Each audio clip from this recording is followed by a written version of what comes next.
First up, tonight we have an update on the upcoming Mark Twain project. So we have joining us tonight, we have Brent from HTK, also Mark Franzen from HTK is here tonight, and we have Matt and I from Navigate, and our own Andy Hartnett is joining us as well.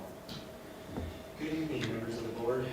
So tonight we're just going to quickly run you guys through the process of what we kind of perform today's quick schedule update, and then just a quick review of the project as we kind of prepare to go out to bid here in about a month. So to date, there's been about 8 design committee meetings to date that we've done. There's also been several user group meetings where we've met with teachers and staff. An extensive review of the existing buildings, kind of going through the nitty-gritty, how it's built, the existing infrastructure in those. We performed several cost analysis, including and tracking the kind of inflation that we've been seeing over the last couple of years. We've also just went to the planning and zoning last week and got approval on that, so that will now be going to the Board of Aldermen in November. And then we've had a preliminary review with the fire department as well. Also on that kind of process to date, we've kind of had a jump start on the kind of whole process since this is kind of round 2, having done McGrath previously. So those items of importance there on the right-hand side are kind of carry over from that, and they were kind of the overarching design guidelines that we kind of used on the project as well. Going more into schedule, so right now we're kind of wrapping up construction documents. This is also when we're kind of doing the city's doing their kind of review on that. Now that we've got planning and zoning recommendation for approval for the Board of Aldermen, we will be submitting for building permits coming up towards the end of next week. Then in November, Mark Twain will be going out to bid on the 10th, and then we will be receiving bids for that on December 15th. Construction for that won't start until school is out at the end of next year, when we have the old transition of the Mark Twain students going over to the old McGrath Elementary, and everything's kind of phased out. Construction-wise, that will start then, and then we'll wrap up in the following summer with the second phase of McGrath starting at that point as well. And I'll turn it over to Matt here with the updates. Yeah, so for some the cost analysis updates. So as we've been going through this whole process, we have had 2 sets of estimates from the SD, DD level of design. What we've determined is we're kind of setting aside some of these alternates. So when we get to bid day, which we're anticipating the middle of December, the bidders will price up alternates to try to fit us in within our budget. So we're carrying a pretty healthy contingency for unknown pricing escalation. We're hoping that we can squeeze these alternates in there and still be within budget to also then go into construction with our second contingency, which would be just for construction design contingencies during the course of the project. So some of these are the HVAC replacements. That's pretty substantial cost. We just wanted to be able to identify what those costs would be, knowing that that is the short-term and long-term goal of the district, is to include that. Some of the second floor restroom renovations is the second one there. That would be totally renovating for the second floor bathrooms. And then a third one would be the restoration of the gymnasium, which could use a little bit of an uplift. And then the residence flooring would be our 4th kind of alternate that we're projecting in there. So just some of the cost analysis, once we get to bid day, we'll have a time period of seeing where we landed, seeing how these alternates could fit, and then ultimately come to the board approval in January to recommend an award to the general contractor. So that's kind of where we're at with the cost analysis. We're looking to go out to bid in November and get those bids in the middle of December. So to kind of piggyback off that, so with these different alternates that we do have, we do want to maximize your guys' bond funds for this. And so with that, this kind of allows us to get pricing for different components, and then we can kind of adjust the overall contract by using these alternates so we can really maximize those funds that you guys have, with the ultimate goal being to cover as many, if not all of these as possible. So. The design committee they've been actively engaged with that and aligned and helped make the decision around these? Correct, yeah, so they were involved early on with kind of all that. They identified some of the bigger things that need to happen, especially like for the HVAC, plumbing, and that was also supplemented with Andy's feedback as well from the facilities, so they were involved in those. You said early on. Are they not involved in that anymore? That's when we were kind of talking about those specific things. So this was happening when we were moving through schematic design, when we had that first kind of cost feedback, and then again at our design development milestone. So they've been, the design committee has been involved throughout the entire process, but kind of those specific items for these alternates kind of came out of those cost analysis that we performed earlier on in the project. Yeah, they've given us a lot of feedback on certain things. For instance, on the flooring, we have one option that would be similar to McGrath, which is a polished concrete. It's a great floor, but when you do it in an older building, you might get some shadowing and so forth. So Brent brought in pictures and examples of that to get their feeling on whether that would be acceptable to them or whether they wanted to include the resinous as that's an option that can come in after the fact. So just, that's one example of many that they really did get in depth on how they felt about certain things and what would basically go over well and what really needed to happen. On the flooring, do we think the flooring that's there now has any asbestos in it, that if we wait and do this potential flooring, are we going to have additional costs to have to, because I don't know what kind of tile and stuff that they have before, but is that something else that if we don't do the floors now, we do them later, that there's also going to be some kind of additional cost or maybe asbestos or stuff that we weren't thinking of? Yeah, so those are costs that we are tracking. There is asbestos tile existing in the building. So right now, wherever we're touching flooring, we would need to, the district would need to mitigate that first, or abate that first, and then we would kind of come in with the flooring after the fact. So that's all kind of accounted for right now in those cost analysis that we performed. So. And Yeah. then, Yeah, just to expand on that, the goal right now is to get rid of that asbestos tile and then go in with a stained floor. So you go all the way down to your concrete subbase, get rid of the asbestos tile. We go in with a stained concrete, and then there would be an alternate to, put in an epoxy on top of that. So I mean, the point is, it will be taken care of already. It's not an alternate, it will be sorted as part of the rest, the bid, if that makes sense. yeah, and then a couple of things. So can we have, and maybe no one wants it, but can we, I would like to have the same packet that was posted on Facebook that is at City Hall that anybody in the public can come and see. There was a post that said, the plans are available at City Hall if anybody would like to review them.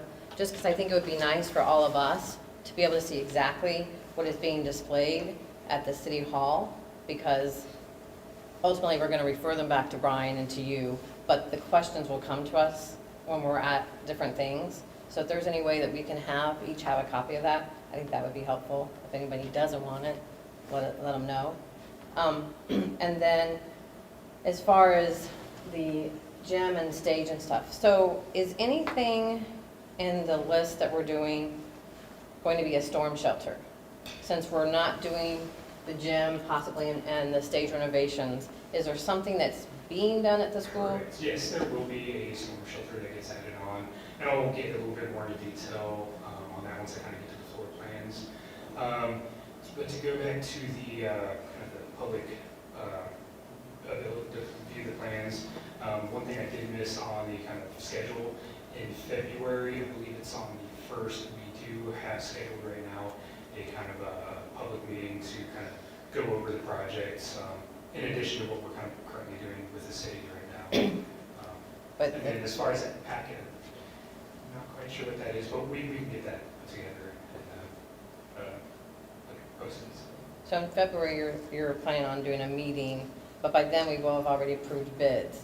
So, Correct. Yeah, so the point with that, since we do have some of these alternates, depending on how pricing kind of comes out, we want to be able to say what exactly is funding-wise is available to be done on projects, just so we're not kind of over-promising, and if bids do come in a little bit higher and we can't afford, such as like the gym and stage renovation. We just want to be able to make that clear at the time. So. and then like, we'll have pricing for what HVAC replacements would be for 2 levels. So will we have prices on these that we can look at as well when you give us the bids to be looking at as well? So all these alternates will have their own price tag associated with that. So when we get the bid forms, it will have the kind of the base bid value and then all the values for the alternates as well, tacked onto that bid form as well, for you guys to review.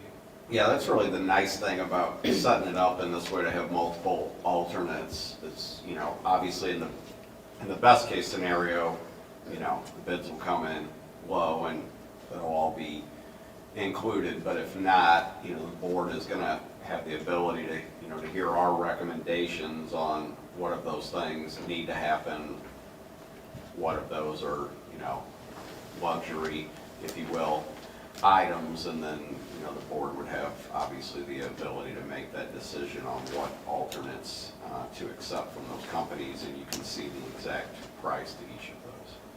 Yeah, and to elaborate on that too, in our recommendation to have those alternates up front is going to be more cost, effective for you as a district up front than rather than go into the construction, ask the contractor to price it as a change order. You're going to get more bang for your buck up front than to wait and get a change order later. So what is the purpose then of some of the contingencies on, some of the specific items? I would assume that once we go to bid and we make a selection, that's kind of fixed price at that point. Is that contingency based on, we need additional labor to complete X, Y, and Z, or things that we didn't notice from a service standpoint, but not from a product standpoint? Is that? Yeah, so going back to our estimates, we've gone through a couple of estimates. Mhm. We've identified, hey, maybe, we're gonna be pretty close to what our budget is, so we've identified some major items that we price separately in the event that if we do, go over, we can identify those costs. Or if we come under, we can say, hey, I think to get us to our budget, we can add HVAC, second floor renovations, that kind of, that'll be in the first bucket. Okay, 'cause the way I was looking at contingency is we didn't know So X, we'll- Y, and Z, and we have an extra 20% or 10% in our budget to handle that. Your view on the contingency is, if we have it from the bid, we can look at that and say, well, now I want to add this, or this, or this, to Yeah. get to our budget. Yeah, and as I mentioned, going in, we kind of have two contingencies. We have this, unknown pricing escalation contingency of, come bid day, can we fill that gap with Okay. that contingency? Then we have, after bid day for construction, there's a separate contingency to get us to the end of the project. Got it. Which is, what you were talking about is the unknown. So one of the challenges we had with the middle school, high school is we did not properly account for contingency. Got Okay. in, got 3/4 of the way through and found a chimney stack right in the middle of the day. Yeah, and that could, That's contingency is the second thing that we're talking about. that's, okay, good. Making sure we do not go spend on an alternate, right, because we don't want to get in there and all of a sudden find asbestos behind a wall. Okay. That now, And that contingency is within our budget. Correct. Right? So we're backing it up, so no matter what, Right. we're not going over budget on this project. Right. Okay. And that first contingency, the 50% kind of inflation one, that will go away once the project bids. When we're- Right, when you get bid, yep, okay, thank And the you. other part of that, during construction contingency, that's for the owner, for the district to use as you see fit. So Sure. even if we get into construction and we just, we're at a point where if we're carrying 10% contingency and we feel like, hey, I think we've reduced some of our risk, maybe we can apply some of that contingency to maybe the second floor renovations or, Okay. that gives you a little more flexibility to do that. Yeah, that makes sense. Thank you. So December out for bids, January you bring the bids to us, February you're doing Presentation. a presentation. Kind of look at everything that's included on the project. Have you ever had something like this where maybe that meeting in February should be in January before, after you get the bids and before they're approved? I mean, yeah, we can definitely do it that way. It just kind of depends. There's a lot of kind of variables on this project just with the different alternates that we have. But if that's a preferred route, we can definitely do that as well, so. Well, I think the point, I think that was the point of us having the design committee, is that we got community and parental input throughout the process, and then ultimately, the final decision, as it should be, will rest with the board. But I think that's, I mean, if we're gonna say we would have a meeting in February in terms of getting input into the project, I think that would be way too late. Not really to be- input into the project, I just want to make sure the communication's out there. Correct. Oh, It's just absolutely. more about communication. So I was just asking, like, has this ever happened? So I'm Yeah. just, In my opinion, I think, February timeline would be best, so that way we can be very specific and intentional about what the public can expect from the renovations and additions. thanks. On the alternates front, is there, in your guys' experience, are there limits as to how long people will hold? Because Yeah. my concern is that we get to December and we're like, hey, we don't need this 200,000 of contingency. And then we're gonna say, let's do the renovations, and they're gonna say, your bid was, is that something, Yeah, we're gonna have like a timetable to. There'll be a specific time period for alternates to be held. I want to say it's either 60 or 90 days. So, I mean, if there is something that we identify that may stretch beyond that, we could ask the contractor. So we're really gonna have to make the decision that opening up the contingencies when we don't use them later is not really gonna open up we have to make these decisions basically in January, February on the alternates, because we can't really wait for, hey, we didn't actually need that $1 million of contingency here, let's do something else. Right. At least it's a good starting point. I mean, that's how I view it, is we absolutely are not gonna, I will tell you this, we're not gonna go into that contingency because of our experience at the high school. Yeah, right. So what that means is, it's very unlikely Yeah. let's go see, right? Highly unlikely we go say yes, however, it at least gives us visibility to how big each of those are if we wanna go do a change order. And But you're right, timing, And considering the contingency is mostly made up of transfers from the general fund anyway, we're not, I'm not too worried. If we don't end up having to Right. transfer extra monies over from our future building projects, right. so be it. Yeah, the other issue too with kind of trying to hold those bids longer, and kind of the industry standard is we'll start to get kind of extra money tacked on to that to kind of account for unknown variables like inflation and stuff like that. So if you kind of hold that within more of an industry standard, see more competitive bids on those alternates. There are some things that can kind of extend those a little bit more, like the residence forum, we actually held that pricing for 6 months at McGrath. So I think we probably want to do something similar here at Mark Twain, just so that way we can get in the asbestos tile can be abated at Mark Twain, and then we can kind of see what those floors look like before we can decide if residence needs to be provided, or if the slab is in good enough condition that we can do polish concrete. So.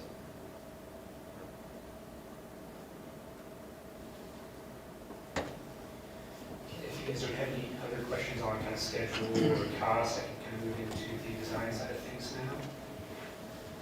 So first up here, we've got the site plan. The new addition is the kind of block up there in purple. So that's going to be the new addition that's going to demo out that existing link in between the 2-story and the 1-story buildings. That will all be infilled with a new kind of addition, one story through there, and then out here, so this is technically north looking up this way, where the existing drive is. So that new addition, two-story, will go in between the existing two-story and the existing drive. Site-wise, most everything remains mostly in the same place.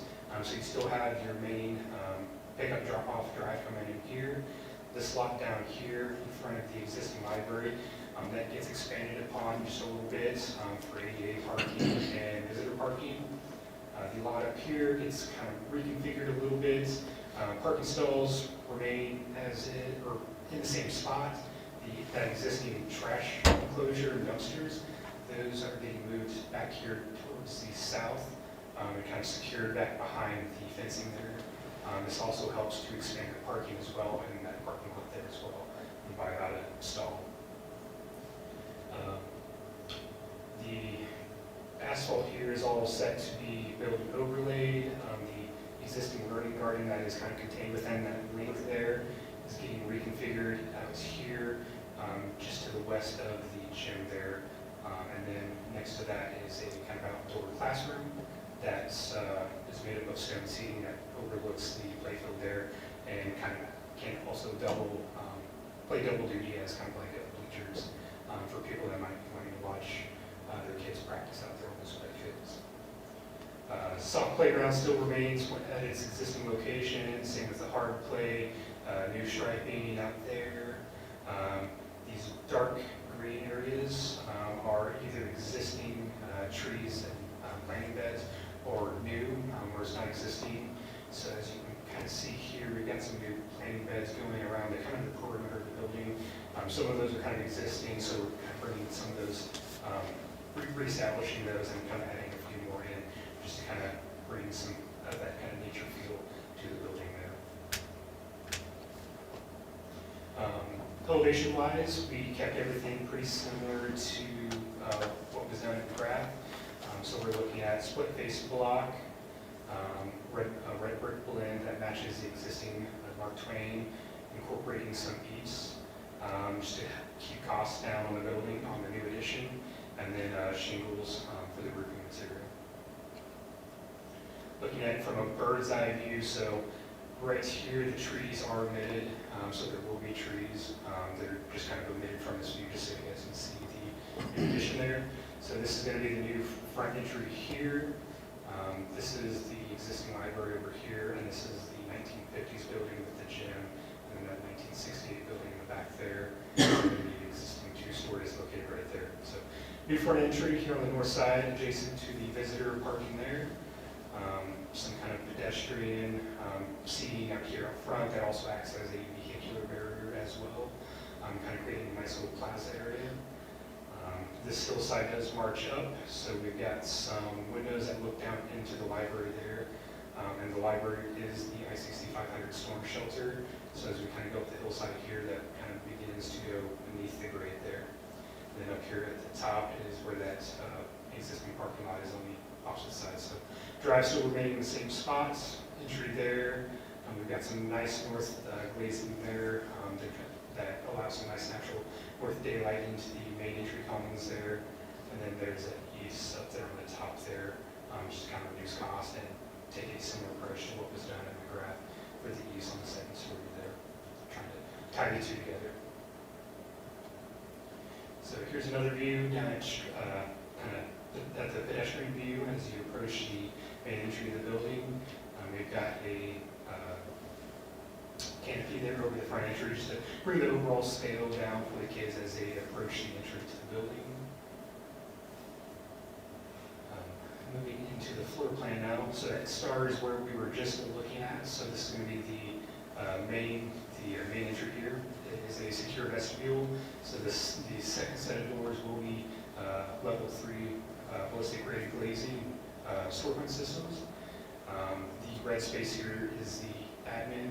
So we're expanding upon the admin, providing specific spaces for the specialists, principal, psych, counselor, and expanding upon the admin spaces as right now the existing Mark Twain is lacking So those are going to be those areas in red. So as you enter into the main entry, there's a door that goes directly into there that is a holistic graded glazing. And once visitors get checked in by the receptionist here, then they can kind of move on throughout the building. So they'll get buzzed in here, and then again at that second pair of doors. Right here is the kind of main foyer area. It's 2 stories there. We got a grand staircase here, and the elevator that hits all 3 levels of the building there. So we'll hit the main lower level here. It will hit this intermediate level that the 1930s building is at. So it'll be 2-sided. The grade change is about 3 feet, so we're hitting all of those. And then it will go on up to the second floor as well. Next to that, we've got a ramp to also kind of service that intermediate level, along with some staircases there. So those are getting pulled out of their existing locations right there. This area here is going to be the new library. So as I mentioned before, that is the new storm shelter. We do have a couple windows in there that allow natural light into that space. So it's not a kind of a dark dungeon-esque space since it is partially below grade. So we do have natural light coming in there. Restrooms out in there, IT room, and the library and storage room there. Going up here to this intermediate floor, we've got cafeteria remaining in these existing spots. New finishes there, new kitchen equipment as well. We're able to reuse half of that stuff, like the existing tables in there. They're in good quality, so we're able to save a little bit of money on that, on the kitchen equipment. Mechanical space still remaining in the same place. We've got renovations to the music room here. The existing art room will become the maker space. And then out here where those nice big windows are from the cafeteria that look out into that existing learning garden, we'll be removing those windows, and you'll be able to kind of freely walk in between the cafeteria and some flexible learning space out here in that kind of main commons thoroughfare through here. Moving down here, we've got new game restrooms going in. So kind of gutting those existing non-compliant restrooms, making those larger, ADA compliance, and then the kind of leftover space that is that existing teacher's lounge would be getting transitioned into life skills room that has its own restroom off of that as well. Then lastly, on the main level, back here on the very south side of the site, we have the kind of K through 2 classroom corridor. So these existing spaces that are on the east side of that building, we've got those being gutted and transforming those into kindergarten classrooms. Those would have their own restrooms located off of those as well. And then refinishing the first and second grade classrooms down there with a couple restrooms located at the end of the corridor there as well. Moving on up to the second floor now. So this section right through here is going to be that existing 1930s building, the second story up there. And this here is our new addition.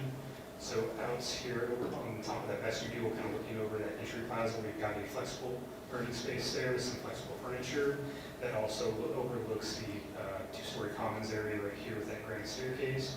We've got a small group room for staff to kind of work with kids in either small group or an interventionist to work more privately with a specific students. We've got new classrooms here in that addition and another flex area on the east side there. Moving into the 1930s building, we are doing a little bit of renovations up there, gutting some of those walls, enlarging the classrooms that are located along this section here. So those 2 classrooms there are getting larger.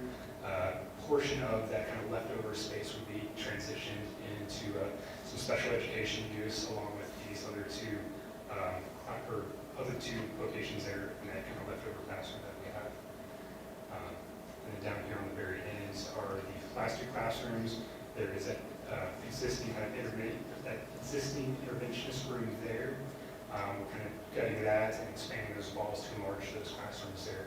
So we're trying to take a look at enlarging all the classrooms there, since especially in this building here, a lot of those classrooms are pretty small. So we're really trying to maximize and increase the size of those classrooms there for the students' needs. So up next, I just have some renderings of the interior of the kind of additions and renovations. So up first, this is that foyer space, so when you come in the main entry, you got a grand staircase here, learning platform, just for kind of gathering underneath that. Up top here is going to be that second story with the classrooms kind of down that wing over there. This kind of portico here is entry into the library, and this is that elevator there that hits all three of those levels with the ramp right there adjacent to it. So here's another shot. This one looks a little bit more down that commons area. So we've got the cafeteria that's right over there in its existing spot. So that we've got that flexible learning right outside of there, and some kind of additional space down here below as well. Those staircases that then step up to that intermediate level. It's kind of tucked away right behind this ramp here, and a little bit further down the common space down there as well. So moving into the library now. These are those windows there.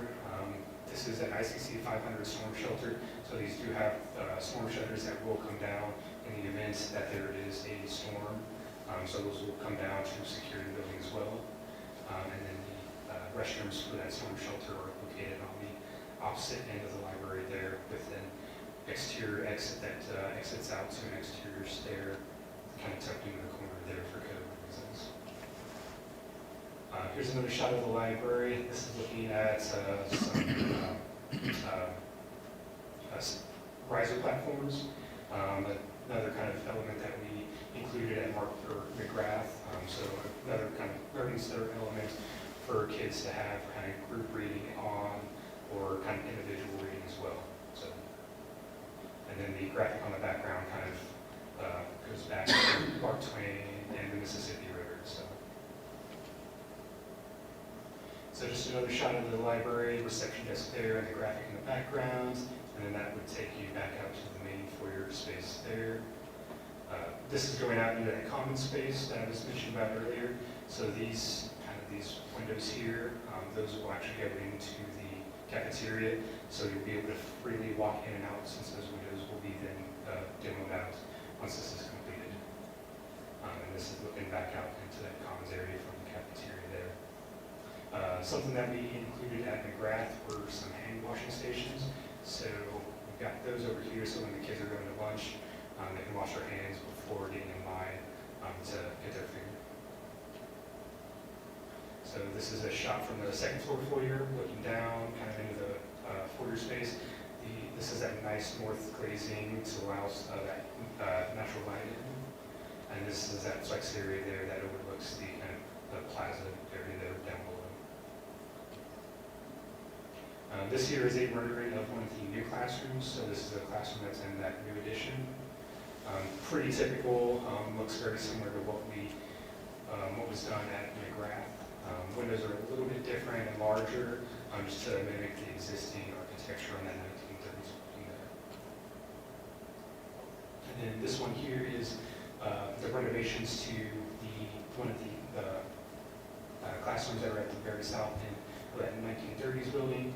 So right now that wall does come across right through there, so we are expanding that area there, increasing the area for cubbies, for students to store their stuff, increasing the overall floor footprint of those classrooms.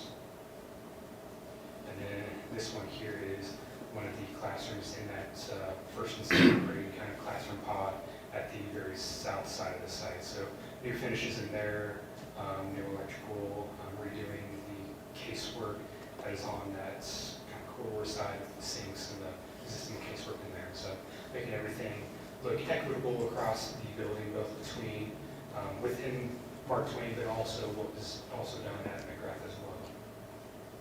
And then this is a shot of the corridor. So you got kind of a blue and green theme, as you kind of seen here. So that K through 2 would be green, and then the 3rd through 5th grade classrooms would be blue, which is a similar color scheme that was done at McGrath as well. Real quick, Brent, I just want to say, I think the equity piece was a real driving piece to this entire design, as we wanted, obviously the students at Mark Twain to have the same educational opportunities as the students at McGrath, and I think you can see that in this design, that some of those key pieces having the designated STEM space, having flexible learning space, having designated space for the interventionist. There's just really, we've been able to deliver, Brent and HTK have really been able to deliver a lot of those pieces that we felt were necessary for the education. So then, I think this might be the last one, but this would be that alternate for the gym finishes. Going in with a sports floor that looks like a wood floor. It's not technically a wood floor, but it does have a similar appearance. Then some new kind of paintings, acoustical panels, new stage curtain as well. And I believe new gym equipment as well in that space. So that would all be by alternate. So that's all I have for you guys tonight. I can answer any questions quickly on that.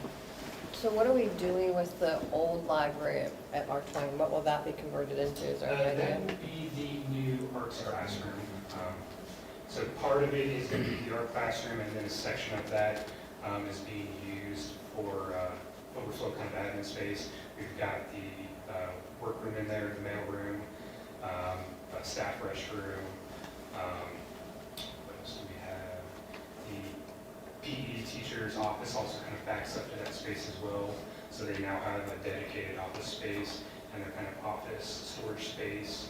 A lot of What they storage. currently have is getting expanded to where it's just kind of storage space for the equipment. So all that stuff that's on the stage currently can get pulled in that storage room there. And then we have, let's see what else. I believe it's a personal room as well that's in that space. So, What were the sizes of the classrooms before, and what are we able to now make them square footage wise?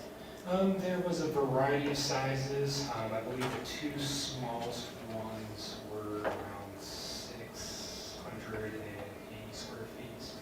I think the smallest classrooms that we have now are actually these existing classrooms here that we're just refinishing. I believe those are around 820-ish square feet, which is equitable to this, or no, 725. I think that's 725 square feet, which is equitable to the sizes that McGrath has. So, Great. and then just actually with the way kind of how the floor plans, the existing floor plates kind of worked out, most of the classrooms are actually a little bit bigger here than McGrath, just because of the way things worked out. So they're not necessarily as ideal a size, so they are a little bit larger, but in the grand scheme of things, once you kind of fill out the spaces, they're equitable as far as being able to kind of use the space. So. Were there any adjustments or changes that you had to make after going to planning and zoning? No, the comments that they had were very minimal. They had some small kind of right-of-way improvements that they had requested, which is actually on par with what we provided at McGrath. So I think they were just providing like the flashing beacons for the crosswalks there, some updated striping, some ADA ramps kind of on the other side of the street. So all just pretty minor things. And then there was another comments about the site lighting for the parking lot. So pretty minor things. So. What about from like the water retention? I know we went through that with McGrath. Is that included here with the new building structure? So there is a little bit, since the overall area of the site that we're disturbing is under the threshold that Mid-America Water Company requires, or Missouri American Water requires. We don't have to do like the full-blown stormwater detention like what we did at McGrath. We are still providing some level of stormwater detention just to make up for the increase of impermeable area that we are adding to the site. So anything that we are adding to the site is being handled through a underground stormwater detention basin, similar to what we did at McGrath, but just not quite to that same scale. Okay. Awesome. Yeah. Can you all, I mean, this is related to Carrie, so I'm gonna put a plug in, I mean, Navigate's really helped with the McGrath project, so if you look on the website, it's current up through September, so the dashboard, but I think it'd be helpful maybe work with Tony to get this content out on the website under the phase 2 or wherever it makes sense, because now that we have that plan, I just was perusing it, it needs to be touched again, particularly given we're getting close. Yeah. So if you guys could do that, and I mean, I think this, you know, the renderings, we did that with McGrath, that would be really helpful. That two-story foyer and the open stairway, are there rules or guidelines about railings and things to keep kids from flinging themselves over the railing or something? Yes, yeah, there are certain heights that we have to meet, so the standard is 42 inches, if I remember right off the top of my head. So those will all meet. I mean, I saw the rail, yeah, they look very, I mean, there's enough room for them to see through, so they're not gonna try and climb up and to look over the top. Correct, and the mesh infill panels that we're doing here, since it's kind of a mesh panel with perforated holes, they're not as easy to climb, such as like a wire rope style railing. So that is one thing that we try to avoid in school architectures, things that are easily climbable, so. Well, if I was, you know, in elementary school there with Jamie, he'd be saying, hoist me up so I can climb up. Jump on it, I'll be sending you up the top. No, I'm being facetious to some degree, but it just occurred to me to wonder about that, you know. Don't put a couch down there for someone to land on, and we won't have a problem. But you've, people have thought about that before I did, I assume. Correct. I guess so the teachers have all seen these latest renderings too, and the staff at Mark Twain.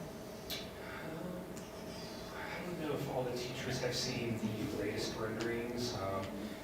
The last time we met with them, things were pretty similar to what we have now. There were a couple of requests that came out of our last meeting with them that we've since kind of changed and updated based on that last meeting.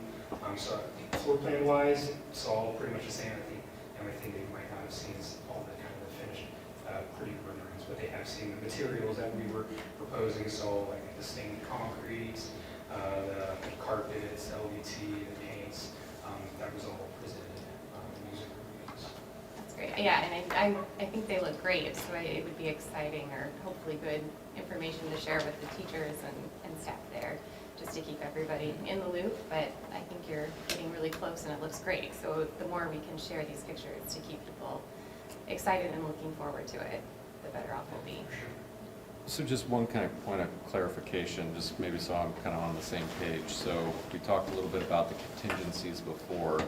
As I see this, I mean, this looks fantastic, right?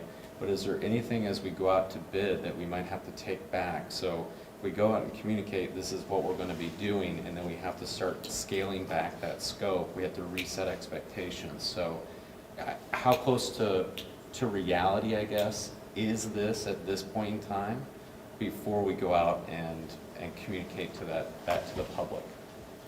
Yeah, I can speak to, you know, the 2 rounds of estimates that we put together. So working with HCK, you know, there's basically 2 sets of design milestones before we get to a bid set.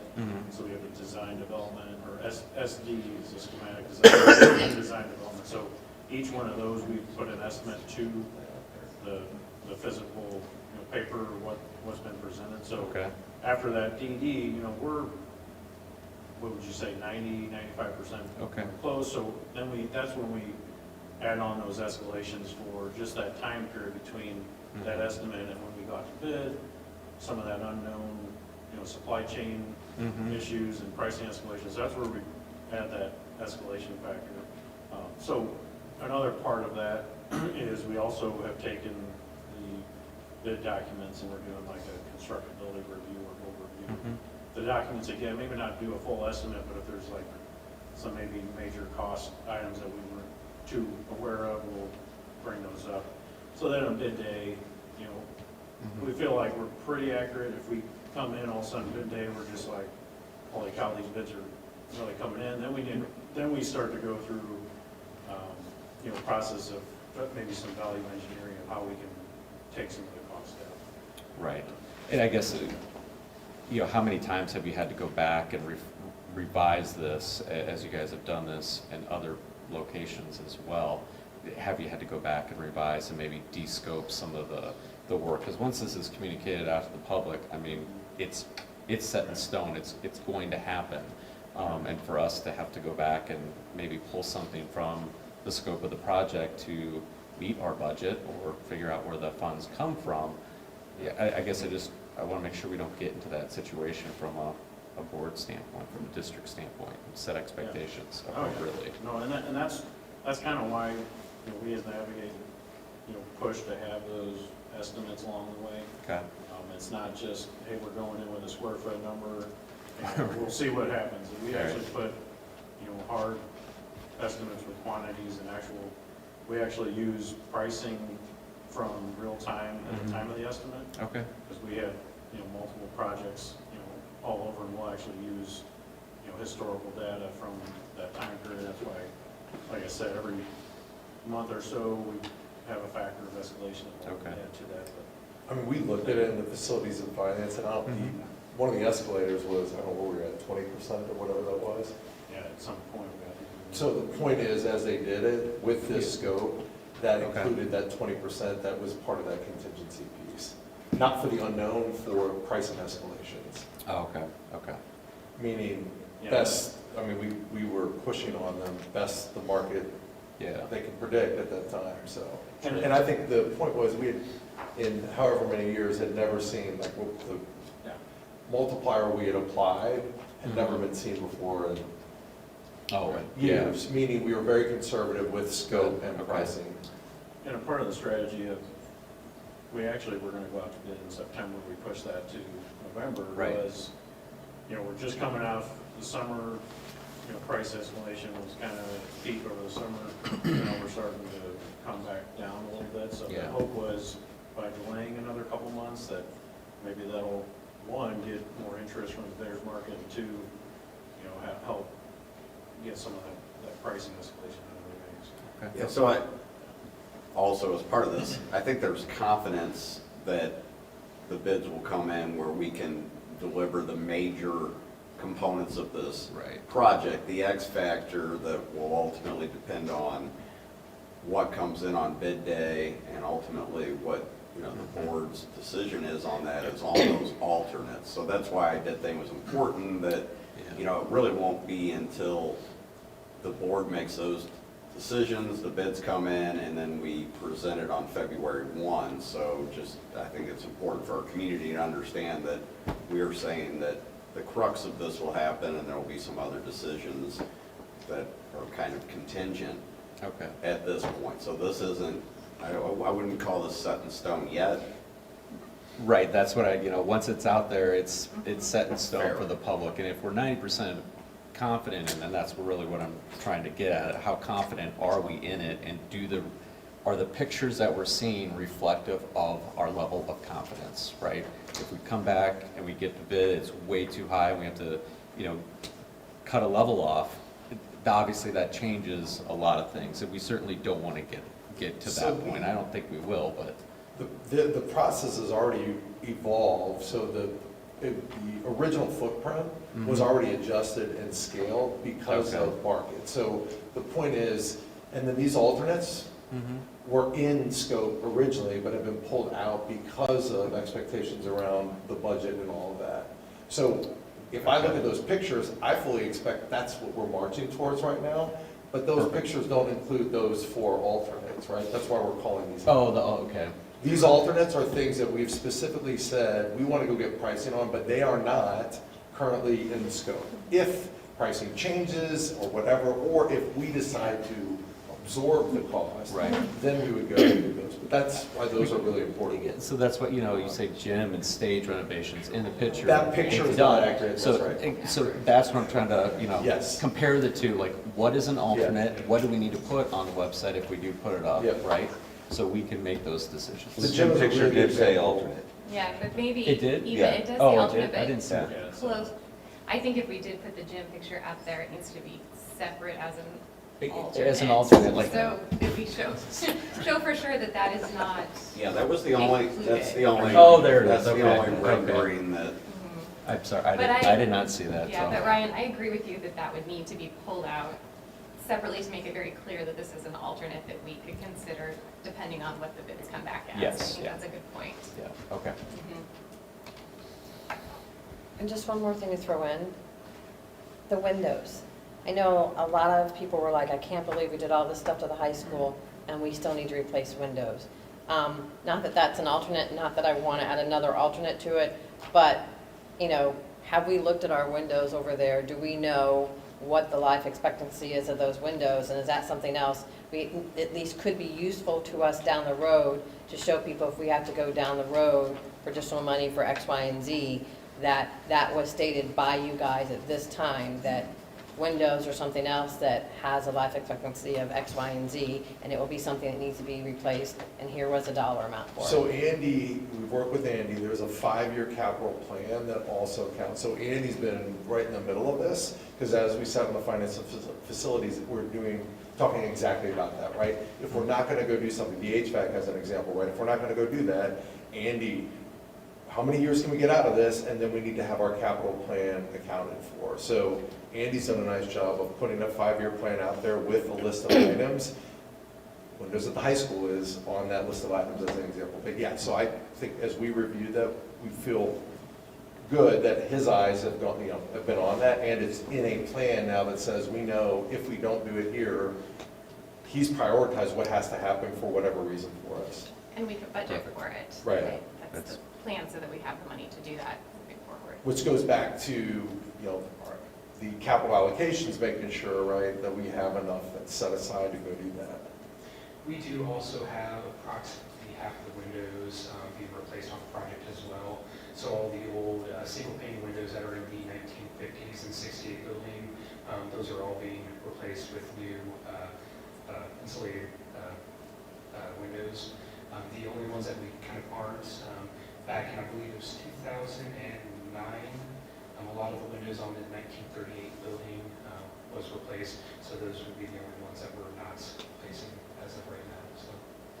And Carrie, I will say, one of our learnings from the high school, middle school was exactly what we just talked through.